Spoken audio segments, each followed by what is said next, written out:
Order! Order! You are an incorrigible delinquent at times. Behave yourself, man!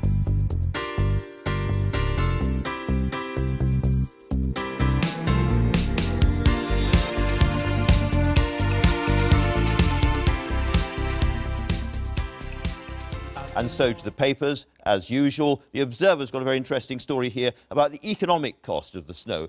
£1 billion a day, building sites not working, shops empty and so on. A really big, significant hit, which will affect the quarterly figures, they say. They've also got one of the critics of that speech, one of the relatively few critics of the May speech, Michael Heseltine, writing in the paper as well.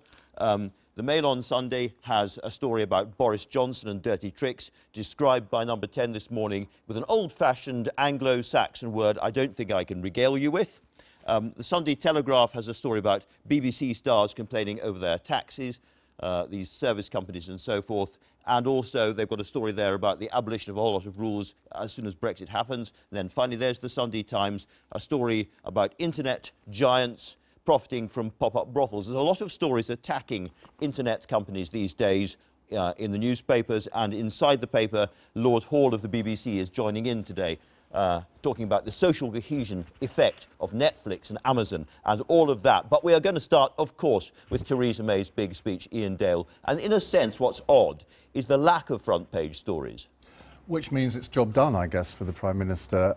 You've got a couple of editorials in the papers which are quite revealing, because the Mail on Sunday, not a huge fan of Theresa May normally, they conclude their editorial with the words, "Mrs May has brought a very divided cabinet together. She deserves support so the hard work of getting the best possible deal can begin." Now, the Observer's editorial is slightly different, as you might imagine. The future that May is leading us towards will make Britain a poorer, meaner place. Well, poorer, you could argue that, meaner, I'm not quite sure their logic there. But there aren't huge numbers of Tory critics coming out today, even anonymously, to criticise it. There's been a big operation going on by Number 10, hasn't there? Before the speech, I think they got a lot of people on side. Jacob Rees-Mogg's reaction to the speech was incredibly positive, which I was slightly surprised at. Even Nicky Morgan, one of her main critics on the backbenches, was in favour. And the only grandee that the Observer can drag out is Michael Heseltine, who has been critical, but he's about the only one. Well, there's John Major, I guess, in the Mail on Sunday as well. He made a very, very strong anti-Brexit speech before Theresa May, but he's mainly focusing on the Irish border today. Yeah, and it's ought to be something which is kind of a crashingly banal thing to say, which is we can't take peace for granted. And this is within a lifetime of people who are still alive that these problems were there. But nonetheless, I mean, that speech was, you know, there's two ways of looking at it. Either it was such an excellent speech, it shut down all possible criticism, or it kicked the can further down the road, and therefore it's just put off those arguments a little bit further. I mean, I do think there was a kind of slight application of low expectations from that speech, and there was a moment when she started talking about data protection regulations that I really began to question my life choices in joining political journalism. But, you know, it did have some meat in it. You know, there's talk about the agencies that we're going to stay into, for example. She was very clear that we are not going to get the same kind of access to European markets after Brexit. So this exact same benefits phrase has gone. And she was very clear we will be paying in money, and she was very clear there will be lots of areas in which the European Court will still have some effect on British life. In a sense, this was a speech that she should have delivered a year ago, but she couldn't deliver it a year ago because a lot of the more hardline Eurosceptics would not have swallowed some of this, particularly the things that you've just been talking about. Can I ask you about why they have been so quiet this morning and yesterday? Is it because, perhaps, they realise their best chance of getting Brexit actually done and the deal signed is to keep Theresa May there, get her to do it, and then after that they can move her to one side and put in one of them and get the kind of real divergence Brexit they've always wanted? I think there is something in that. I think the other thing, her biggest strength is that there is nobody that is just ready and willing to, well, there are lots of people ready and willing to take over, but there's no sort of king or queen over the water. As there was with sort of Heseltine in Margaret Thatcher's days. So I think it would be, no, they couldn't come to an agreement on who the best rival should be. I also think there was a way that speech set out the idea that we will have all these powers, it's just we might not necessarily use them immediately. So it was a kind of offer to the idea that another Prime Minister in future could pull us further back. That's going to be a problem when it comes to the EU, because if she's saying, here's my view, we're not going to diverge very much, it's going to carry on being the same, you can relax. They now know that that's only as long as she's Prime Minister. You know, Prime Minister Rees Rees-Mogg or Prime Minister Gove or whoever it might be will take a very, very different view, and that will affect their attitude to this negotiation. There's always the... if you think a week ago, and a week is a long time in politics, so it was, what, 10 days ago the Chequers summit happened, and we were told that at that summit they'd all agreed there would be regulatory divergence. Well, when you listen to Theresa May's speech, there was none of that language in there. Now, either it was the sort of Boris Johnson's briefing immediately after that, the wrong thing, or Ollie Robbins, her chief Sherpa, had influenced her to row back on it. Let's move to another really big story which directly affects this one, which is Donald Trump and his blast against the EU and cars, his quite protectionist blast overnight. Well, and you have a tweet from the President. I mean, as ever, we just comment on it on his tweets. He says if the EU wants to further increase their already massive tariffs and barriers on US companies doing business there, we'll simply add a tax on their cars. Now, this is the politics of the gut. It's not the politics of the brain, and this is what we, I suppose, are used to with Donald Trump. But he clearly, having imposed these tariffs on steel, is clearly thinking about doing it in other areas. So you could play this two ways when it comes to Brexit. You could say, what a crazy time to be going out trying to do free trade deals at the moment when China is being very menacing, and there's lots of that in the papers, and we have an American president who is sounding increasingly protectionist. Or you could say, better to be outside the EU bloc if the Americans are going to treat the EU this way. And I think that's a very optimistic reading. You know, the EU is a big trading bloc, and we will not necessarily be a smaller one. But this is very interesting. You know, Jeremy Corbyn's speech on Brexit, in which he talked on Monday about a customs union, he was also talking about the problems of, you know, the chlorine chicken, the famous chlorinated chicken that comes over from the US. Why are we so obsessed by chlorinated because chicken? It's horrible and no one wants to eat it. What do people eat when they go to the US? They will eat that there and not notice the difference. I've never understood this complete obsession with this subject. Strong defence of American food. That's a big, big thing to take on. OK. Let's move on to another big story overnight, which is what the Conservatives are doing about housing. Yeah, I mean, if I had a pound for every time the Conservatives have promised a housing revolution, then I'd be a lot richer than I am now. But there is a problem here. They're talking about this idea about building a corridor between Oxford and Cambridge, about new towns, essentially. What they want to do is relax planning rules. The question is whether or not actually they will allow councils to build themselves. I think the question is whether or not there is the will to build there. But look, there is a problem when they say we're going to take on NIMBYs, because there's another word for NIMBYs, and that's Tory voters. You know, Labour did very well at the last election with people in the private rental sector who've seen rents go up enormously, but homeowners largely vote Tory.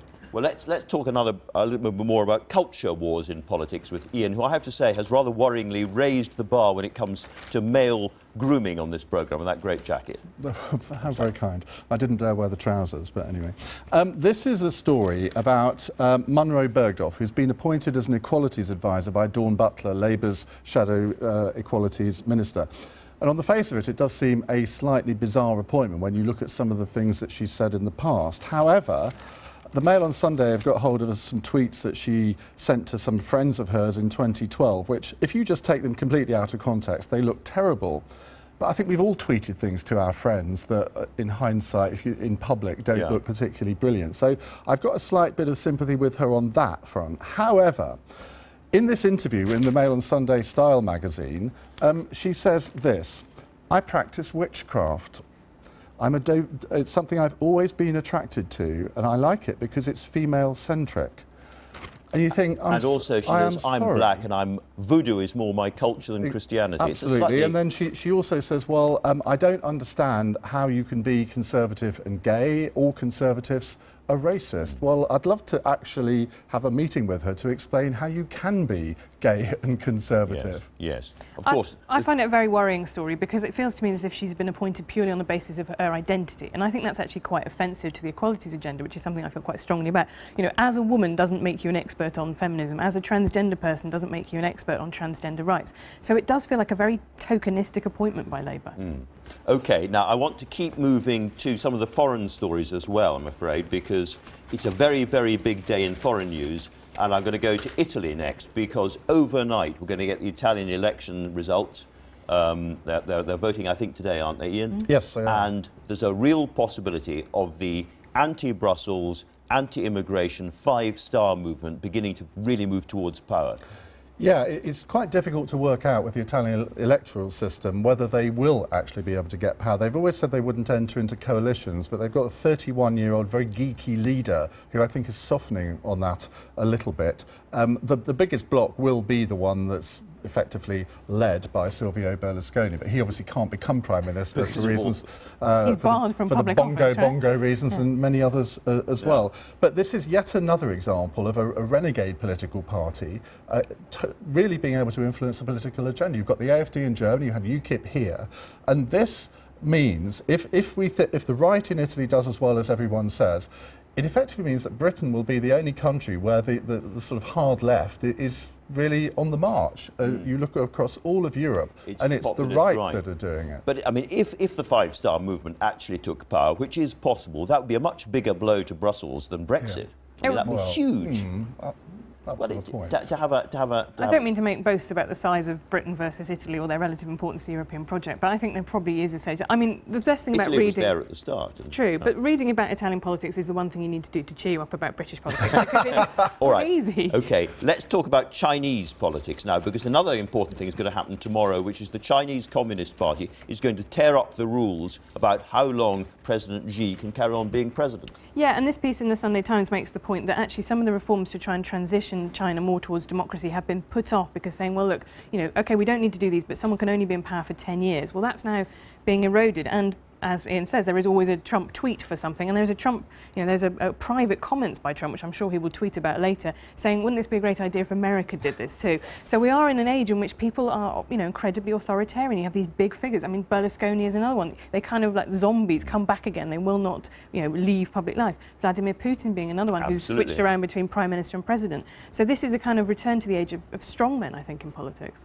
What fun. What fun. Now, there's been a lot of discussion about cabinet ministers and their favourite childhood books. People have been getting into trouble. I need to ask what your favourite book is, Ian. Well, this is in the Sunday Times. Philip Hammond, the Chancellor, you would have thought he might have used this as an opportunity to appear a little bit more human, a little bit more funny. 1984 by George Orwell was his favourite childhood book. I was kind of thinking more Magic Faraway Tree. That was my favourite as a child. The works of Terry Pratchett I would highly recommend, and being, you know, appropriate to childhood and adolescence. And Boris Johnson, The Iliad. Of course. Thank you both very, very much. Jolly interesting. Now, while most of the nation were captives in snow-trapped trains and cars, she told us to face up to hard facts and finally told us something about what she wants our future commercial relationship with the European Union to be. Now, those hard facts included the pinking of some of her Brexit red lines, such as when she told us that for aviation, medicines and chemicals, we would remain subject to European law, and also that EU citizens would retain preferential rights to study and work here. Now, as for the EU's chief negotiator, Michel Barnier, he did his best to sound welcoming, but we won't know till the big summit in a couple of weeks whether Merkel, Macron and the rest are at all persuaded by her vision of a deep and special relationship with them. But if they want a model of blissful alignment, they need look no further than me, Allegra and Screeny. Let's see what Allegra makes of it all. The speech had pleased both Brexiteers and Remainers until this morning, and a roar from Tarzan, also known as former Deputy Prime Minister Michael Heseltine. Here he is on the front page of The Observer. He is saying the speech has done nothing to make a deal more likely, and he accuses her of cherry-picking when the EU has said that we can't cherry-pick. Now, there are cherries everywhere this morning, but we thought we would move away from the UK press and look to the foreign press, because, of course, they are pretty important in all of this. Corriere della Sera here saying Theresa May surrenders. I'm not sure she sees it like that. This one, Le Figaro, is the most positive. It says Theresa May adopts a more realistic line. And then this one is the most negative, and it is also the most amusing because the idea of cherry-picking doesn't really travel. It's lost in translation. Look, raisin-pecking continues, is their view. Anyway, Brexit metaphors are becoming a little healthier. Having discussed cake and eating it, or cakeism, until we are sick, it is now cherries. The Prime Minister said she was going to cherry-pick in trying to find her trade deal, and she wasn't ashamed of it. So we thought we'd go on a world tour of the juiciest cherries, because the EU has done good trade deals with different countries around the world. The first one here are the EU trade deal with Ukraine.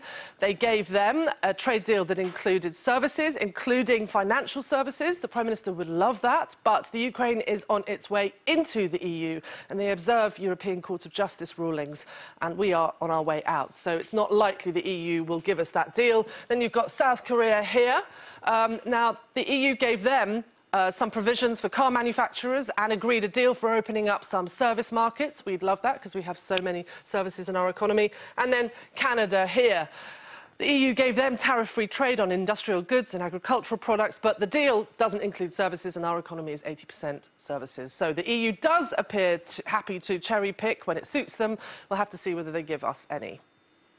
Anyway, there's obviously nothing we like more in Britain than a bowl of cherries. Stupidly, I forgot to order any for my two brilliant guests, Caroline and Sarah Wollaston. Sarah, if I could just start by picking over with you what the Prime Minister said. Now, before she spoke, you were backing a couple of amendments to some bills coming down the path to the House of Commons, yes, which would give the government the option of remaining in a customs union. Are you going to keep lending your name to those amendments? Well, I think the point is that they'll probably be kicked down the road a bit now. We need to give the Prime Minister breathing space and absolutely support what she was saying in the speech, and we do. Did you like what you heard? I do, and I think it will bring people together. But she needs the space to actually carry that through. But, of course, a lot depends on how the EU respond, because So just to be clear, you're not saying those amendments will be dropped? Well, the point is it's about whether we have some kind of partnership that allows frictionless trade at our borders and also accepts that there is a very difficult situation in Northern Ireland. But I want to give her the space to try and reach a deal. Since we won't see those amendments till after the vital EU summit, which will give us a bigger clue about whether the EU likes what they heard from her, you won't be saying until after the summit whether you'll continue to back those amendments. I think what we need to see is some kind of partnership that allows frictionless trade at our border and also deals with the situation in Northern Ireland, and I want to give her the space to do that. So you're keeping your options open, I think is what you're saying. Yes, I think so, but, as I say, we must try and get behind her, and both sides, I think, see something that they like, and also understand that neither of us is going to get absolutely everything we want. Caroline, based on the kind of things you've said actually on this programme about the kind of Brexit that you would back, you must have quite liked what you heard from the Prime Minister. Well, I think from both the Prime Minister and Jeremy Corbyn, the leader of my own party, I'm feeling we're getting the Flint option coming through here, which is we're going to have to end up with some sort of bespoke arrangement. Did you like Jeremy Corbyn's idea of us being part of a customs union? Well, actually, what I think with both the speeches this week, they're both talking about a EU-UK customs arrangement. And whether but you're closer to Theresa May, aren't you, on this? No. I think if you look at both of the contributions, what Jeremy has talked about, which I totally agree with, we want to have free trade, free access, but we also want to have a frictionless system of trade arrangements as possible, and that is what Jeremy put out. But what he clearly said this week, and was echoed by other members of his frontbench team, is that we don't want to have the customs union where the UK is one amongst 28. We want to have a EU-UK arrangement, so we have equal partnership. Now, it seems to me that... Can I just press you on one point? Yeah, sure. I mean, you know, Prime Minister says it's a red line for her that we can negotiate third-party trade deals. That's not a red line for Jeremy Corbyn. He's quite happy to sacrifice that if we were to get membership of a customs union. Who's right on that? Well, I think we're still in this whole process of who's going to accept what. And interestingly, Theresa May... You're dodging. Let me be clear about this. Right. I think there is an issue about how we can trade in the future, but the other side of this, the reality is we're leaving the European Union next year. Whilst I much would have liked the situation where Labour was in government, we're not. So we're going to have to deal with whatever comes out of this next year and the transition arrangements. But be clear about something else that Theresa May said in her speech this week, which I think was a signal to the hard Brexiteers on her side, who I don't agree with. She said we will have to be prepared, and I think she used the term compromise. So I've always said that, you know, at the end of the day, we're going to have a bespoke arrangement. There will have to be compromises on all sides, both between those who are ardent Remainers and hard Brexiteers, but also compromise with us and the EU negotiators as well. And that's the way I hope we can navigate, in a difficult circumstances, hopefully an outcome that sticks. Let's take a look at what's leading this Sunday paper, shall we? Starting with The Observer. It says that the cold snap that's gripped Britain this week cost the economy £1 billion a day and could have GDP growth for the first quarter of the year. The Mail on Sunday leads on claims that the PM's Chief of Staff, Gavin Barwell, was responsible for the leak of a letter from Boris Johnson to the PM, in which, of course, the Foreign Secretary floated the possibility of a hard border in Ireland after Brexit. More on that in a second. Number 10 is considering new laws on sex trafficking because of an increase in so-called pop-up brothels. That's leads in the Sunday Times. The Sunday Express, meanwhile, reports on new gene testing by GPs. It says it's a revolution that will enable treatment to be tailored to each patient. And the Sunday Telegraph leads on a revolt by BBC presenters who allege they've been stitched up by the corporation over their tax affairs. What a shame. Joining me to discuss all that, we have Alex Wickham from the Guido Fawkes website, the former Conservative MP Charlotte Leslie, and the Sunday People's political editor Nigel Nelson. Very warm welcome to all of you. And Alex, we start with that story in the Mail on Sunday.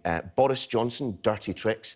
Not words that have ever been used in conjunction with each other before. What's it about this time? Indeed. Well, it's been a sort of extraordinary week of unity against all odds from the Prime Minister's speech this week. She had Jacob Rees-Mogg on the one side backing the speech. She had Anna Soubry and Nicky Morgan coming forward, making positive noises about it. It seemed like, you know, despite all the media trailing of the speech saying she'd never managed to do it, that she did manage to pull it off. However, we now see that Number 10 has been accused of dirty tricks against Boris Johnson, allegedly Gavin Barwell leaking this, or sections of this memo on the Irish border to the press. To what end? I mean, we know he doesn't like him, but... Well, that's the question. I mean, this letter went to a very small number of people. There's a very few, it could only have been a handful of people. It's pretty unlikely Boris would leak a few lines of the letter himself to embarrass himself. So that means Number 10 is briefing against Boris, which is, a bit of a concerning situation and a bit of an odd strategy, considering that there doesn't seem to be much to gain from it. In a week when you've finally managed to sew together Brexiters and Remainers with this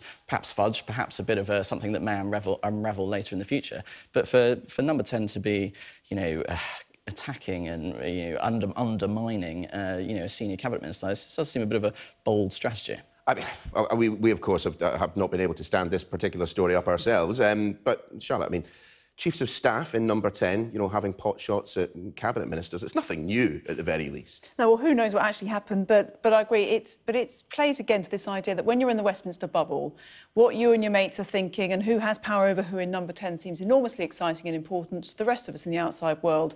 We think, oh, crying out loud, as a poll says, which we might be talking about, just get on with it. Mm. But at the very least, I mean, going through the front pages this morning and last night, you have to be struck by the fact that previous weeks, even without a speech from the Prime Minister setting out her position on Brexit, there were plenty more negative stories. Actually, I don't think they'll be that annoyed, will they? No, but I also think the timing is actually quite interesting here, that it was the fact that Boris was talking about Northern Ireland. Mm-hmm. And Northern Ireland is the most intractable issue as far as Brexit is concerned at the moment. It seems to me that if you can fix the Northern Ireland problem, probably the rest of Brexit begins to fall into place. Because although you're dealing with the border there where we've got a bit of the EU and very soon a bit that's not the EU, actually side by side, a land border, the only place there is one, the same sort of principles will apply to the rest of the UK. Mm. Nigel, your story in the Sunday Mirror, I think penned by rather a handsome chap. Indeed. Yeah. Sorry, yes, go on. What have you got? You've got an interesting poll. Yeah, well, we did a poll immediately after Theresa May's speech on Friday. The most interesting thing that came out of it was that we were asking them what should she have said, and most people wanted her to get on with it. The message is, they're fed up with actually the dithering, let's get moving. What also came out of it, though, was that 1 in 5 said that she should have called a general election. And the reason for that was to give the voters a chance to decide whether the Labour position on Brexit, which is the customs union, or Theresa May's position on Brexit, which is no customs union, should actually be the one that went forward. Now, OK, it's only 1 in 5, but it's a significant number when you're doing a multi-choice question. Didn't we try that once before, going to the polls to Well, I don't want another election. I'm sure Theresa May doesn't. But what does it say, then, of the strength of the position at the moment? In fact, I mean, there's interesting polling came out this week about, the strength of Labour's position. And I don't imagine theirs wasn't polling much higher than 24–25% approval. I think you can swap this round and look at it the other way. Yes, OK, so we've got 19% whatever who say that they want a new general election, but that also means that 81% don't want a new general election, you know, and it works with young people as well. You know, the number rises with young voters who want a new general election, but still the vast majority don't want a new general election. It shows that if there really was a sort of, you know, Corbyn youth surge, youth quake that people talk about and the Corbynistas say happens, well, if that was really the case, surely they would all be demanding a general election to throw out Theresa May and get Jezza into number 10. It doesn't seem to be, if you believe this poll, it doesn't seem to be that that's what the mood of the country is. It seems to be a really fragmented picture, so you can pull interesting bits out of it wherever you go, because another 19% say that Jeremy Corbyn should rule out a permanent customs union. Yes. So it kind of speaks to the idea that the country is really fragmented in what it wants from this. I think that's true, and the issue here really is trying to get something moving. And the one thing we've got this week now is two clear positions from the Prime Minister and from the Leader of the Opposition, which is the first time we've had it in that way. Still, as you no doubt noticed in the interview I just had with John McDonnell, we still can't drill down into actually what the priority for them is. I think we all have our suspicions, but when the European Union says you can't have a customs union with the ability to sign free trade agreements, presumably from the Labour Party's perspective, it's all about Europe. Well, as Theresa May said, you can't have everything. There's no reason why you can't have a customs union and then negotiate certain opt-outs. I mean, this is what Norway has had to do with its membership of the single market. They can keep their agriculture and fisheries separate. No reason why we can't negotiate something similar. Shall we go to your story, Charlotte? And this is in the Sunday Times. A story about technology again, and the BBC's issuing quite a strange warning here, actually. Well, on one level, it looks like the BBC saying it's worried about technology and technology overtaking it, and that's something you might expect the BBC to say. Interesting that it's reported in a traditional newspaper, who might also be just as worried. But I think there's some interesting stuff that comes out of this. Lord Hall, who's giving a speech next week, talks about social unease and division caused by social media and the big tech companies. And I think, going back to what we were talking about, a fragmented picture over Brexit, I think this idea of us living in echo chambers because we choose what we watch, is changing the way in which we're talking about the big challenges that are facing us in this country. I certainly saw a change when I was an MP as to how social media and big tech companies and echo chambers changed the way we think about things. And it was obviously, and given who you work for, I mean, the kind of the online phenomenon, the rise of the blogs and then social media, I mean, it was all about democratising the process of conveying what is going on to the wider world. But we seem to have gone past that point and all the way back to the beginning, and people are largely, as Charlotte was saying, talking to themselves. Yeah, I think, you know, falling into those echo chambers of only listening to the same people and the same opinions as your own is a real problem. But I think, you know, there is a bit of a sort of you know, old media stitch-up going on here. We've got a front page of the Sunday Times story bashing the tech giants, a page 5 Sunday Times story bashing the tech giants. We seem to see front pages all the time having a go at Amazon and Facebook and Google and Netflix and all of this. And I think there's a little bit of concern from some of the more traditional types of media that some of these new insurgent forms of media are causing problems. I mean, you know, but when you think about it, you know, Netflix, YouTube, things like this, they do improve people's lives overall. Would you rather have the choice of being able to see a vast array of things on Netflix, or would you rather just be stuck with what's on the BBC? You know, I think that choice does, you know, improve people's lives in the long run. Still, Nigel, I mean, is it particularly old media to think that companies like Facebook, like Twitter, should be held accountable? I mean, I know how often I've tried to get senior representatives on to talk to me, and they've just simply refused to do so. They absolutely should be held accountable. They should be subject to this is media, this is publishing. They should be subject to exactly the same rules that the rest of us have to obey. And I agree with Charlotte. The trouble about the social media is it is changing perspectives, and we are just talking to each other and only picking out the views we like to hear. So often the case, unfortunately. Well, guys, thank you very much for popping in. Entertaining stories, as always. We will see you again soon, I'm sure.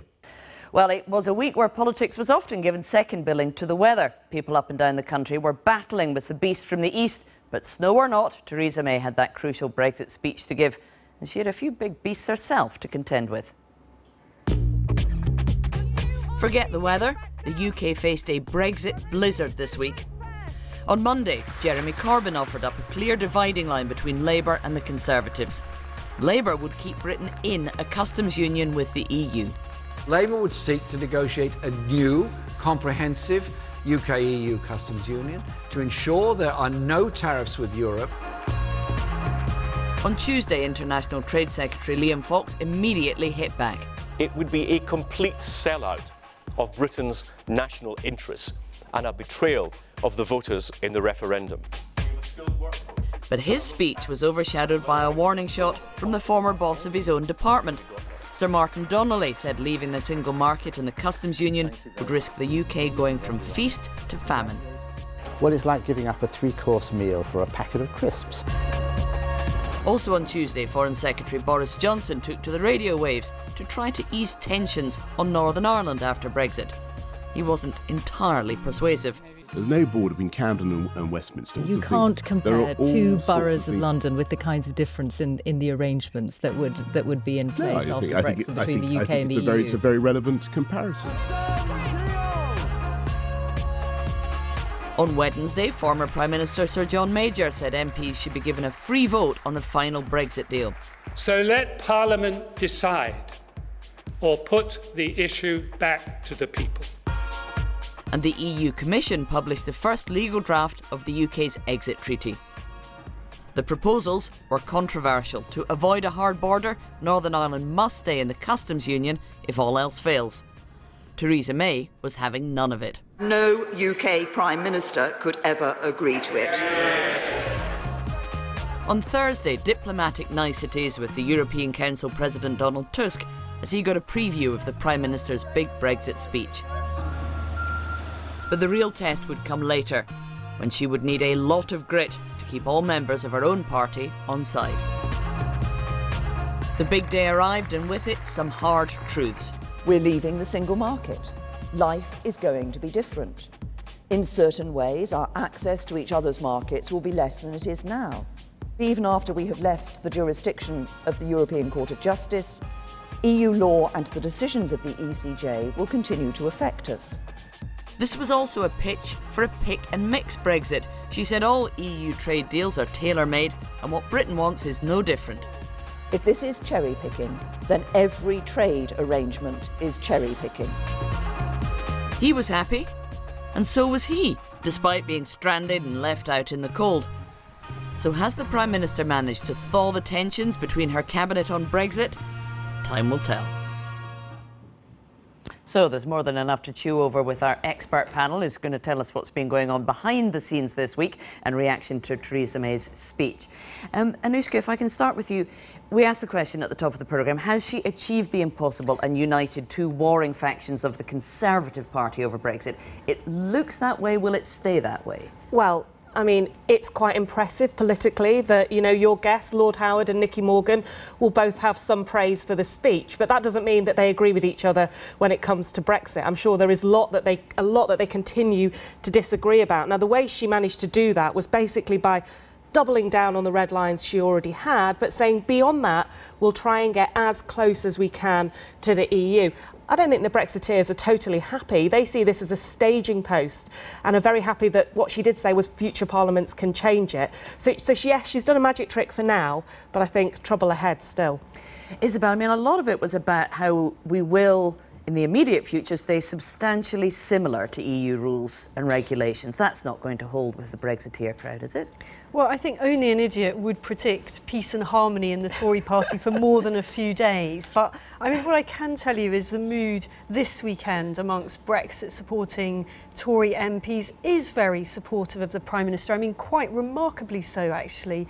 I think that they recognise the immense discipline that she injected into that speech. In some ways, that means bits of it don't please everybody. You know, there was frustration at the way she handled some of the questions afterwards. Some would like to, for example, Nigel Farage, outside the party, of course, would like her to have been more explicit that no deal remains an option. On the other hand, had she said that, that's just provocative. And I think there's a recognition amongst Tory MPs that she did strike a very, very disciplined balance there, and a great feeling of positivity this weekend, maybe not next. So, Steve, did it tell us actually a huge amount about what a Brexit deal might look like? Or in order to please both wings of the Tory party, is Theresa May still really sitting on the fence about what a future deal will be? No, I don't think she's sitting on the fence. She gave a clear idea of what she envisages a Brexit deal to be. Watching it and being a sad figure, reading it several times, I've reached two conclusions. One, she is the only person who can lead this unleadable party. You've got Michael Howard on in a minute. He knows how difficult it is to lead this party. She can do it, and I think they would be daft to get rid of her. However, I think having read the speech, it's full of unexploded bombs, metaphorically speaking, like those budgets which go down well on the day and then turn out to have hidden bombs. I think this one does. In her admission that we're giving up things, we won't have the same market access, in saying, look, we've given up passporting for the financial services already. She did it to show that we weren't just having our cake and eat it. She was honest, but it's depressing to have that candour explained so clearly. And in some of the other things, like saying, look, we will be fully aligned with the European Union in many areas, but have the right to diverge, even if it's against our interests. And to do all of this, to have the right to diverge against our interests at some future date seems fraught with difficulty. So I see problems. Yes, I mean, I think Steve's point about only the Prime Minister can lead this party is actually a very astute one, and that is quite a lot of what I'm picking up this weekend, even from those who have been her harshest critics, that her ability not to say too much, which does make her seem rather boring at times, is precisely the reason that she can manage these delicate factions. I definitely feel that at this point, time has run out now for those who would like to have seen her gone well before Brexit next year. I feel that that is kind of evaporated now. Of course, we might be in a very different place in a few months' time, but I would suspect not. But did she answer the question about the border between the Republic and Northern Ireland? The Irish Foreign Minister Simon Coveney was on the Andrew Marr programme a little bit earlier this morning, and he said he's not at all sure that the EU can support the plan that she came up with. This question hasn't been put to bed, has it? It certainly hasn't. I mean, both sides can smile and say they don't want a border between the Republic and Northern Ireland. The question is, how do you actually achieve that? Now, the government have put forward these two options: a customs partnership, which is a kind of slightly weird system under which there would be checks on the UK border that would then be acceptable for the rest of the EU. The problem is the rest of the EU has suggested that that is not going to be acceptable to them, and even very senior figures in government around the cabinet table have told me that they think it's a completely unrealistic option. Now, the second option is, OK, we'll use technology to make it all flow freely. Perhaps not quite as Boris Johnson was suggesting it happens in the congestion charge in London. I think he was slightly mocked for those comments. But can there be a kind of way to make it softer in that way? Yes, perhaps there can, but there is no evidence that you would actually end up with what they're promising, which is no border. And then you come down to that very, very tricky situation of the EU saying the backstop is Northern Ireland stays in the custom union. And as we've heard, the Prime Minister says that's totally unacceptable. He says no Prime Minister could sign up to that. Well, thank you for that, guys. I will turn to my expert panel, who as ever can analyse what's been going on throughout the programme and let us know what they think it means for the future. Steve Richards, turning to you, I mean, this idea of the potential of a trade battle going on between the EU and the US, it takes us to the very heart of the idea of whether or not the UK can make up its own responses, doesn't it? Well, it does. I mean, and the idea that it's very interesting, David Lidington saying we're leaping several hurdles here, because he hopes that post-Brexit, the UK and the EU are aligned in terms of cars and other kind of sectors. Now, whether they get that sector-by-sector deal is highly questionable. So that's one of the several hoops that it's very hard to navigate at this particular point. But yeah, if you have a President of the United States who is a protectionist putting up tariffs, that will have an impact on the rest of the world. No country operates alone in this global market. That is the harsh reality, and has been lost sometimes in arguments about sovereignty and Britain going it alone and all the rest of it. It has an immediate impact on every other country, and they are partly powerless to do very much about it. Isabel, I mean, is Donald Trump threatening tariffs on car imports a clear and demonstrable example as to why Britain needs to leave the customs union and be able to devise its own policy? Well, I certainly think that we will have a better chance of a good deal with America than the EU does. In fact, I've just seen that Trump's former strategist Steve Bannon has described the EU's attitude to the UK in our negotiations as vicious and dismissive. Trump hates the EU. He doesn't hate Britain. He wants things to work well for us. So but he doesn't like free trade deals. Well, he's been very consistent about that, hasn't he? He's always said America first. So, I mean, I agree with you. I think it's very possible that he will go ahead with this, but I think also equally it's possible that we will strike something very positive with the US. Now, we did promise that we would talk about something other than Brexit for small parts of the programme, so let's pick up on the housing announcement that's coming tomorrow from the government.